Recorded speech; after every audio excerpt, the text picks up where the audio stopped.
എല്ലാ ജീവജാലങ്ങളും അതിജീവനത്തിനായി പോരാടുന്ന കാടിൻ്റെ അകത്തളങ്ങളിൽ എതിരാളികളില്ലാതെ നിൽക്കുന്ന ഒരേ ഒരു മജസ്റ്റിക് ബീസ്റ്റ് ആരാണെന്ന് ചോദിച്ചാൽ ഒരൊറ്റ ഉത്തരമേ ഉള്ളൂ: ടൈഗർ. ലോകത്തിലെ ഏറ്റവും ശക്തമായ ഇരപിടിക്കുന്ന മൃഗം. ഏത് ഇരുളിലും തുളച്ചു കയറുന്ന കണ്ണുകളും ഭയവും ബഹുമാനവും നൽകുന്ന സാന്നിധ്യവുമുള്ള കടുവ വെറുമൊരു വേട്ടക്കാരൻ മാത്രമല്ല, അത് പ്രകൃതിയുടെ ശക്തിയുടെയും കൃത്യതയുടെയും ഒരു അവതാരമാണ്. കാടിൻ്റെ യഥാർത്ഥ രാജാവ്. എന്നാൽ കടുവയെ കാടിൻ്റെ യഥാർത്ഥ രാജാവാക്കുന്നത് എന്താണ്? കിരീടമില്ലാതെ സമ്പൂർണ്ണ ആധിപത്യത്തോടെ അത് എങ്ങനെയാണ് അതിൻ്റെ സാമ്രാജ്യം ഭരിക്കുന്നത്? നമുക്ക് അതിൻ്റെ നിശബ്ദമായ ചൂടുകൾ പിന്തുടരാം. ഈ പരമാധികാരിയുടെ പിന്നിലെ രഹസ്യങ്ങൾ കണ്ടെത്താം. Welcome back to the diary of Raju. ഒരു കാലത്ത് ഏഷ്യയിലുടനീളം വ്യാപകമായി ജീവിച്ചിരുന്ന കടുവകൾ ഇപ്പോൾ ഇന്ത്യ ഉൾപ്പെടെ വെറും 13 രാജ്യങ്ങളിൽ മാത്രമേ ജീവിക്കുന്നുള്ളൂ.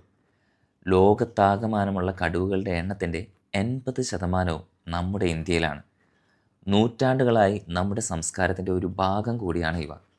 ഉഷ്ണമേഖലാ മഴക്കാടുകൾ, കണ്ടൽക്കാടുകളുടെ ചതുപ്പുകൾ, പുൽമേടുകൾ, മിതശീതോഷ്ണ വനങ്ങൾ, ഉപോഷ്ണ മേഖലാ വനങ്ങൾ, പർവ്വത പ്രദേശങ്ങൾ എന്നിവയുൾപ്പെടെ വിവിധ ആവാസ വ്യവസ്ഥകളിൽ കടുവകൾക്ക് ജീവിക്കാൻ കഴിയും. അവയ്ക്ക് ഇടതൂർന്ന ആവാസ വ്യവസ്ഥ, ആവശ്യത്തിന് ഇര, ജലലഭ്യത എന്നിവ ആവശ്യമാണ്.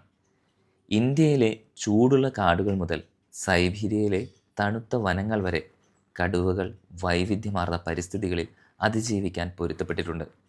പക്ഷേ അവയ്ക്ക് വളരാൻ വലിയതും തടസ്സമില്ലാത്തതുമായ പ്രദേശങ്ങൾ ആവശ്യമാണ്. ആഫ്രിക്കൻ വനങ്ങളിലെ രാജാക്കന്മാർ സിംഹങ്ങളാണെങ്കിൽ ഏഷ്യൻ വനങ്ങളിലെ രാജാക്കന്മാർ കടുവകളാണ്. ലോകത്തിലെ ഏറ്റവും വലിയ പൂച്ചവർഗത്തിൽപ്പെട്ട ജീവികളാണ് കടുവകൾ. അവയിൽ ഏറ്റവും ശക്തനാണ് അമൂർ കടുവ എന്നറിയപ്പെടുന്ന സൈബീരിയൻ കടുവകൾ. റഷ്യയുടെ വിദൂരമായ കിഴക്കൻ ഭാഗങ്ങളിൽ, പ്രത്യേകിച്ച് സൈബീരിയയിലെ അമൂർ ഉസൂരി റീജിയനിൽ നിന്നുള്ള ഇവ വളരെ തണുപ്പുള്ളതും മഞ്ഞുവീഴ്ചയുള്ളതുമായ അന്തരീക്ഷത്തെ അതിജീവിക്കാൻ പ്രത്യേകം പൊരുത്തപ്പെട്ടവയാണ്. ഈ കടുവകൾക്ക് കട്ടിയുള്ളതും ഇളം നിറത്തിലുള്ളതുമായ രോമം, A layer of fat four insulation, മഞ്ഞിൽ നടക്കാൻ സഹായിക്കുന്ന വലിയ കൈക്കാലുകൾ എന്നിവയുണ്ട്. മറ്റു കടുവകളിൽ നിന്ന് വ്യത്യസ്തമായി മഞ്ഞുമൂടിയ വനങ്ങളുമായി നന്നായി ഇണങ്ങുന്നതിനായി ഇവയ്ക്ക് ദേഹത്തെ വരകൾ കുറവാണ്. സാധാരണ ഇവയ്ക്ക് 220 മുതൽ 320 കിലോഗ്രാം വരെ ഭാരവും മൂക്ക് മുതൽ വാൽ വരെ 3.3 മീറ്റർ, അതായത് ഏകദേശം 11 അടി വരെ നീളവും ഉണ്ടായിരിക്കും. സൈബീരിയൻ കടുവകളാണ് സാധാരണയായി വലുപ്പത്തിലും ഭാരത്തിലും ക്യാമനെങ്കിലും നീളത്തിൻ്റെ കാര്യത്തിൽ ബംഗാൾ കടുവകൾ ചിലപ്പോൾ ഇവയുടെ അടുത്തേക്ക് വരാറുണ്ട്. രസകരമായ വസ്തുത എന്താണെന്നാൽ, ഇതുവരെ രേഖപ്പെടുത്തിയിട്ടുള്ളതിൽ വെച്ച് ഏറ്റവും ഭാരം കൂടിയ ഇവ 1950 റഷ്യയിലെ സിഖ്ഹോഡ് അലിൻ പർവ്വതനിരകളിൽ നിന്ന് വെടിവെച്ച് പിടിച്ച ഒരു ആൺ സൈബീരിയൻ കടുവയായിരുന്നു. അതിൻ്റെ ഭാരം 384 കിലോഗ്രാം ആയിരുന്നു. ഒരിക്കൽ ഗുരുതരമായി വംശനാശ ഭീഷണി നേരിട്ടിരുന്ന സൈബീരിയൻ കടുവകളുടെ എണ്ണം റഷ്യയിലെ ശക്തമായ കൺസർവേഷൻ ശ്രമങ്ങൾ മൂലം ഇപ്പോൾ റിക്കവറായിട്ടുണ്ട്. എന്നിരുന്നാലും ആവാസ വ്യവസ്ഥയുടെ നഷ്ടം, വേട്ടയാടൽ, ഇരകളുടെ എണ്ണം കുറയൽ എന്നിവയാൽ അവ ഇപ്പോഴും ഭീഷണിയിലാണ്. സമീപകാല കണക്കുകൾ പ്രകാരം ഏകദേശം 500 മുതൽ 600 വരെ സൈബീരിയൻ കടുവകൾ മാത്രമേ ഇപ്പോൾ ഭൂമിയിൽ അവശേഷിക്കുന്നുള്ളൂ. നീളത്തിൻ്റെ കാര്യത്തിൽ ബംഗാൾ കടുവകൾ സൈബീരിയൻ കടുവകളോടൊപ്പം വരാറുണ്ടെന്ന് നേരത്തെ പറഞ്ഞല്ലോ. പക്ഷേ മറ്റൊരു രസകരമായ കാര്യമുണ്ട്. ഉത്തർപ്രദേശിലെ നാഗീനയ്ക്ക് സമീപം 1967 വെടിവെച്ച് കൊന്ന ഇതുവരെ രേഖപ്പെടുത്തിയിട്ടുള്ളതിൽ വെച്ച് ഏറ്റവും വലിയ ബംഗാൾ കടുവയ്ക്ക് 389.5 കിലോഗ്രാം ഭാരവും വാലുൾപ്പെടെ 3.22 മീറ്റർ, അതായത് 10 അടി 7 ഇഞ്ച് നീളവും ഉണ്ടായിരുന്നു. ഇത്തരം അസാധാരണമാം വിധം വലിയ ബംഗാൾ കടുവകൾ വളരെ അപൂർവമാണ്. ഒറ്റപ്പെട്ട് ഒളിഞ്ഞിരുന്ന് ആക്രമിക്കുന്ന വേട്ടക്കാരാണ് കടുവകൾ. വേഗതയേക്കാൾ തന്ത്രത്തെയും ശക്തിയെയുമാണ് വേട്ടയാടലിനായി ഇവർ ആശ്രയിക്കുന്നത്. ഉയരമുള്ള പുല്ല്, കുറ്റിക്കാടുകൾ അല്ലെങ്കിൽ പാറകൾ പോലുള്ള സ്വാഭാവിക ആവരണം ഉപയോഗിച്ച് ഇരയെ നിശബ്ദമായി പിന്തുടരുക എന്നതാണ് ഇവയുടെ പ്രധാന രീതി. ഇരയുടെ ഏകദേശം 20 മുതൽ 30 അടി വരെ ദൂരത്തിലെത്തുമ്പോൾ അവ വേഗത്തിൽ ശക്തമായ ആക്രമണം അഴിച്ചുവിടുന്നു.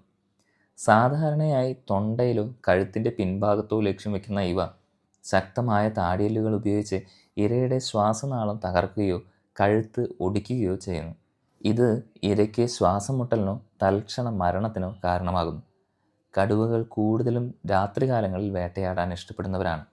രാത്രിയിലുള്ള അവയുടെ മികച്ച കാഴ്ച ഉപയോഗിച്ച് നിശബ്ദമായി നീങ്ങുകയും നിഷ്പ്രയാസം ഇരയെ പിടിക്കുകയും ചെയ്യുന്നു. സിംഹങ്ങളിൽ നിന്ന് വ്യത്യസ്തമായി ക്ഷമ, ശക്തി, കൃത്യത എന്നിവയെ പൂർണ്ണമായും ആശ്രയിച്ചുകൊണ്ട് ഒറ്റയ്ക്ക് വേട്ടയാടുന്നവരാണ് കടുവകൾ. അപൂർവമാണെങ്കിലും ചില കടുവകൾ, പ്രത്യേകിച്ച് സുന്ദർബാൻസ് പോലുള്ള ചതുപ്പ് നില പ്രദേശങ്ങളിൽ വെള്ളത്തിൽ പതിയിരുന്ന് ഇരയെ വേട്ടയാടുന്നതായി അറിയപ്പെടുന്നുണ്ട്. ശക്തരായ നീന്തൽക്കാരാണ് കടുവകൾ. ഇവയുടെ ഭക്ഷണത്തിൽ പ്രധാനമായും മാൻ, കാട്ടുപന്നി, എരുമ എന്നിവ ഉൾപ്പെടുന്നു. എന്നിരുന്നാലും അവയ്ക്ക് ഇന്ത്യൻ ബൈസൺ എന്നറിയപ്പെടുന്ന ഗോർ പോലുള്ള വലിയ മൃഗങ്ങളെയും അപൂർവ സന്ദർഭങ്ങളിൽ ചെറിയ ആനകളെയും വേട്ടയാടാൻ കഴിയും. മനുഷ്യവാസ കേന്ദ്രങ്ങൾക്ക് സമീപമുള്ള പ്രദേശങ്ങളിൽ കടുവകൾ കന്നുകാലികളെയും വേട്ടയാടുന്നുണ്ട്. കടുവകൾ അവിശ്വസനീയമാം വിധം സ്ട്രോങ് ആൻഡ് പവർഫുൾ ആനിമൽസാണ്. പ്രത്യേകിച്ച് അവയുടെ മുൻകാലുകളും തോളുകളും ഉൾപ്പെടെ പേശീബലമുള്ള ശരീരമുള്ള ഇവയ്ക്ക് എരുമകളെയും ചെറിയ ആനകളെയും പോലെ തങ്ങളെക്കാൾ വളരെ വലിയ ഇരകളെയും വീഴ്ത്താൻ കഴിയും. ഏകദേശം 1050 PSI, അതായത് ഒരു സ്ക്വയർ ഇഞ്ച് സ്ഥലത്ത് 1050 പൗണ്ട്സ് ബലം ചെലുത്താൻ പറ്റുന്ന ഇവയുടെ കടിക്ക് ഇരയുടെ അസ്ഥികൾ തകർക്കാനും കഴുത്ത് ഒടിക്കാനും വളരെ എളുപ്പമാണ്. ഒറ്റയടിക്ക് 10 മീറ്റർ വരെ ചാടാൻ സഹായിക്കുന്ന ഇവയുടെ ശക്തമായ കൂറ്റൻ കൈകാലുകൾക്ക് വിനാശകരമായ പ്രഹരങ്ങൾ നൽകാൻ കഴിയും. അവയുടെ വരയുള്ള രോമങ്ങൾ വനത്തിനുള്ളിലെ നിഴലുകളിൽ ഒളിച്ചിരിക്കാൻ അവയെ സഹായിക്കുന്നു. തന്മൂലം ഇരയെ നിശബ്ദമായി പതിയിരുന്ന് ആക്രമിക്കാൻ ഇവയ്ക്ക് വളരെ എളുപ്പമാണ്. കടുവകൾ മികച്ച നീന്തൽക്കാരാണെന്ന് നേരത്തെ പറഞ്ഞല്ലോ. വിശാലമായ നദികൾ മുറിച്ചു കടക്കാനും വെള്ളത്തിൽ പോലും വേട്ടയാടാനും ഇവയ്ക്ക് കഴിയും. ആക്രമിക്കുന്നതിന് മുമ്പ് ഇരയെ ദീർഘദൂരം പിന്തുടരാനുള്ള കരുത്ത് അവയ്ക്കുണ്ട്. കൂടാതെ കടുവകൾ വളരെ ബുദ്ധിയുള്ളവരാണ്. ഭൂപ്രകൃതിക്കും ഇരയുടെ പെരുമാറ്റത്തിനും അനുസൃതമായി അവർ വേട്ടയാടൽ തന്ത്രങ്ങൾ മാറ്റപ്പെടുത്തിക്കൊണ്ടേയിരിക്കും. കടുവകൾക്ക് വളരെ പ്രത്യേകതയുള്ള പല്ലുകളും നഖങ്ങളുമാണുള്ളത്. അത് അവയെ അസാധാരണ വേട്ടക്കാരാക്കുന്നു.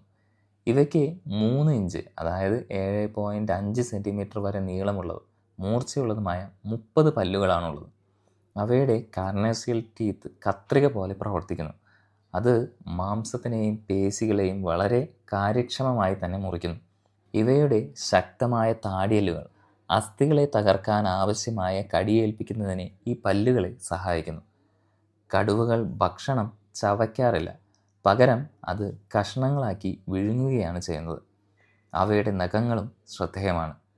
10 സെൻറ്റിമീറ്റർ, അതായത് 4 ഇഞ്ച് വരെ നീളമുള്ള നഖങ്ങളാണ് ഇവയ്ക്കുള്ളത്. വളഞ്ഞ ഈ നഖങ്ങൾ ഇരയെ പിടിക്കാനും മുറിക്കാനും കീറാനും ഉപയോഗിക്കുന്നു. കൂടാതെ മുന്നിലുള്ള നഖങ്ങൾക്ക് പിന്നിലായുള്ള നഖം ഉപയോഗിച്ച് മരങ്ങളിൽ കയറാനും പ്രതലങ്ങളിൽ മാന്തി കുഴിയുണ്ടാക്കി പ്രദേശങ്ങൾ അടയാളപ്പെടുത്താനും കടുവകൾക്ക് കഴിയും.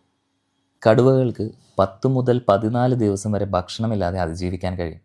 ഈ സമയം എനർജിക്കായി അവ ശരീരത്തിൽ സംഭരിച്ചിരിക്കുന്ന കൊഴുപ്പിനെ ആശ്രയിക്കുന്നു. എന്നിരുന്നാലും ഒരു കടുവയ്ക്ക് ഒറ്റയിരിപ്പിൽ വലിയ അളവിൽ മാംസം കഴിക്കാൻ കഴിയും. സാധാരണയായി 25 മുതൽ 40 കിലോഗ്രാം വരെയാണ് അവ ഒറ്റയിരിപ്പിൽ കഴിക്കുക. ഭക്ഷണം സ്ഥിരമായി ലഭ്യമാണെങ്കിൽ ഒരു കടുവ പ്രതിദിനം ശരാശരി 6 മുതൽ 10 കിലോഗ്രാം വരെ മാംസം കഴിക്കുന്നു. ഒരു വേട്ടയ്ക്ക് ശേഷം മറ്റുള്ളവരിൽ നിന്ന് മാംസം സംരക്ഷിക്കുന്നതിനായി കടുവകൾ പലപ്പോഴും ഇരയെ വലിച്ചിഴച്ച് മറയ്ക്കുകയും നിരവധി ദിവസങ്ങളോളം അത് ഭക്ഷിക്കുകയും ചെയ്യുന്നു. കടുവകൾ ഹൈലി ടെറിട്ടോറിയൽ ആനിമൽസ് ആണ്. ഓരോന്നിനും വെൽ ഡിഫൈൻഡ് ഏരിയ നിലനിർത്താനും മറ്റുള്ള കടുവകളിൽ നിന്ന് അതിനെ സംരക്ഷിക്കാനും കഴിയും. ആൺകടുവകൾക്ക് സാധാരണയായി 60 മുതൽ 100 ചതുരശ്ര കിലോമീറ്റർ വരെ ലാർജർ ടെറിട്ടറീസ് ഉണ്ട്.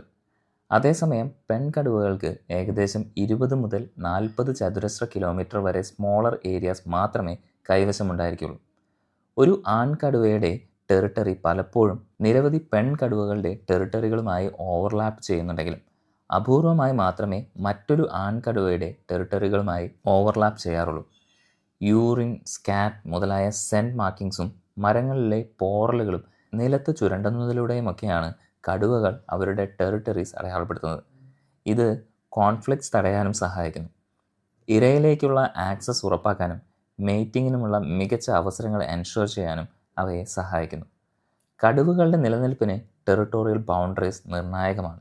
കൂടാതെ ഇത് അവയുടെ ഏകാന്ത ജീവിത ശൈലിയിൽ ഒരു പ്രധാന പങ്കും വഹിക്കുന്നു. അന്ധരായി ജനിക്കുന്ന കടുവക്കുട്ടികൾക്ക് ജനന സമയം ഏകദേശം 1 മുതൽ 1.5 കിലോഗ്രാം വരെ ഭാരം മാത്രമേ ഉണ്ടാകൂ. ഒരു അമ്മക്കടുവ സാധാരണയായി 3.5 മാസത്തെ ഗർഭകാലത്തിന് ശേഷം 2 മുതൽ 4 വരെ കുഞ്ഞുങ്ങൾക്ക് ജന്മം നൽകുന്നു.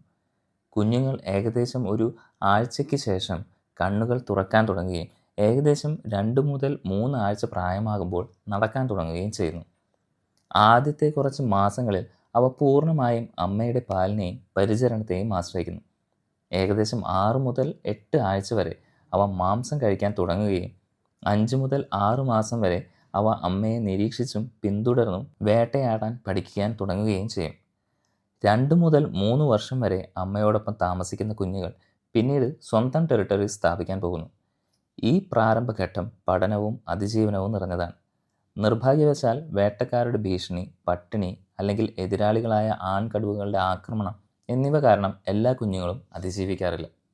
മൃഗലോകത്തിലെ ഏറ്റവും ശക്തവും പ്രതീകാത്മകവുമായ ശബ്ദങ്ങളിൽ ഒന്നാണ് കടുവയുടെ ഗർജനം. കാട്ടിൽ 3 കിലോമീറ്റർ അകലെ നിന്ന് പോലും ഇത് കേൾക്കാൻ കഴിയും.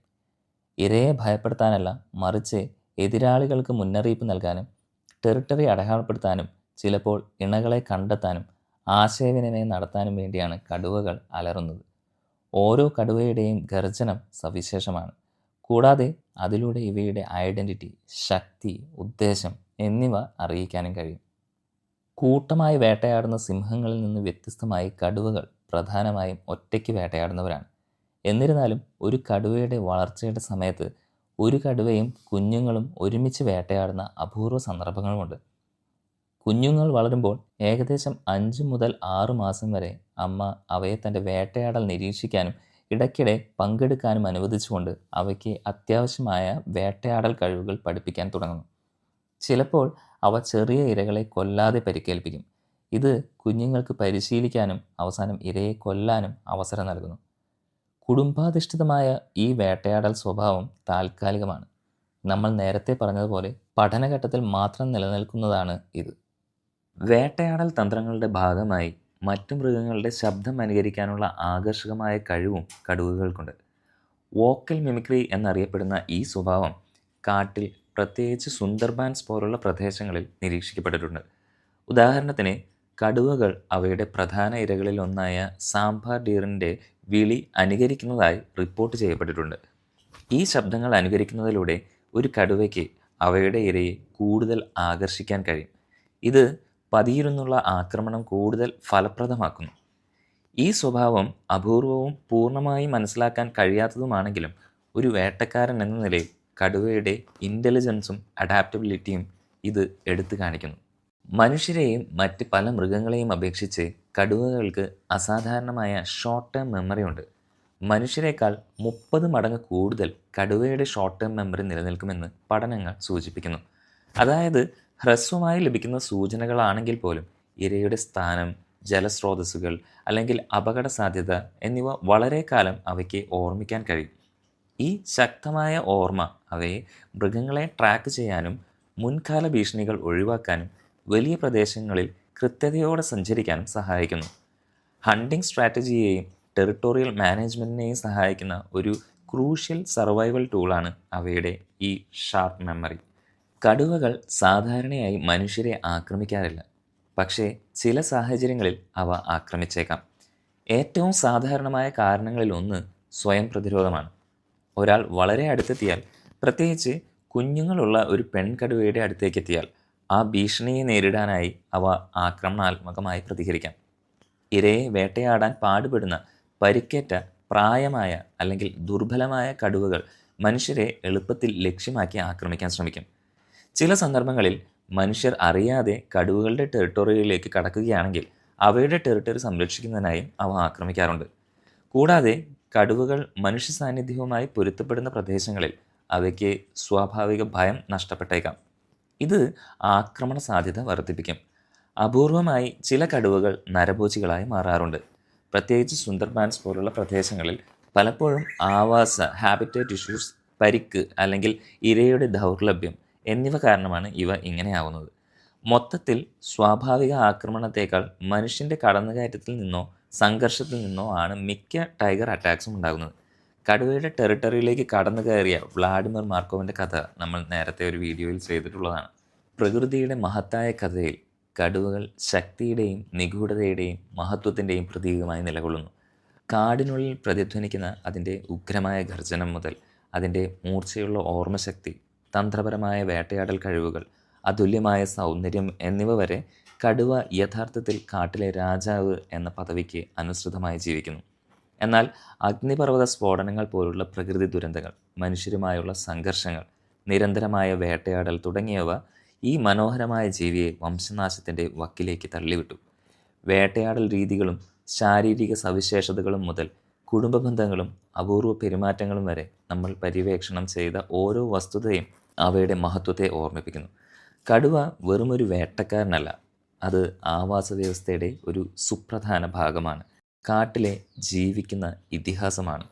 നമ്മുടെ വനങ്ങളുടെ ആത്മാവിനെ സംരക്ഷിക്കണമെങ്കിൽ നാം കടുവയെ സംരക്ഷിക്കണം. നിയമങ്ങൾ കൊണ്ട് മാത്രമല്ല, അവബോധം, ബഹുമാനം, കൂട്ടായ പ്രവർത്തനം എന്നിവയിലൂടെ. കാടിൻ്റെ ഗർജനം ഒരിക്കലും നിശബ്ദതയിലേക്ക് മങ്ങരുത്. അപ്പോൾ ഇന്നത്തെ വീഡിയോ നിങ്ങൾക്ക് ഒരുപാട് ഇഷ്ടമായി എന്ന് വിചാരിക്കുന്നു. അടുത്ത വീഡിയോയിൽ വീണ്ടും കാണുന്നത് വരെ, this is Raju signing off.